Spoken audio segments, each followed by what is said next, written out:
Yeah, what up mga par, at kami nga ikakain muna dahil tanghali na. Nagutom na kalalangoy. Ito nga ang aming foods. Kung makikita nyo ay ang kanin. Syempre, may sausawang kami na suka tsaka toyo. Tapos may prito, tapos may itlog. Tapos meron pa kami ditong katang. Anong tawag dito, man? Limasag. Alimasag pala. Yan, ang aming food trip pa ngayong tanghalian mga par dahil nagutom na nga kami.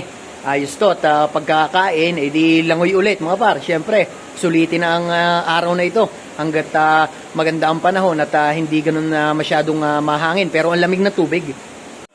And then, ito nga ang view natin dito sa taas. Kasi tulay itong tinutungtungan namin dito.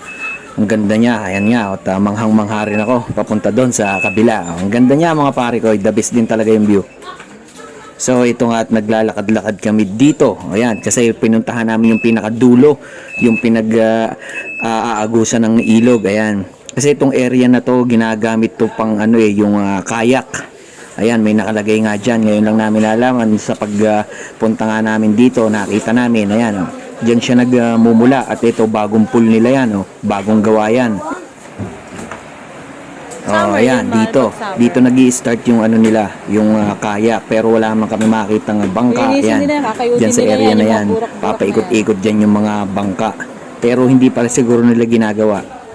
So ito nga mga para, tayo pabalik na, sinilip lang natin yung pinakadulo dahil namamangha nga tayo, hindi natin alam kung saan siya nag-uumpisa. Ayan, ang lamig talaga ng tubig dito mga pare ko kaya talagang kutib-tib din. Bali hapon na nga at kami medyo nagre-ready na rin, nag-aayos-ayos na rin para makauwi at minumuni-muni muna namin itong tubig na to dahil talagang ang lamig. Hanggang sa susunod mga par na pagpunta ulit namin dito dahil maganda rin nga talaga at siguradong babalikan namin to.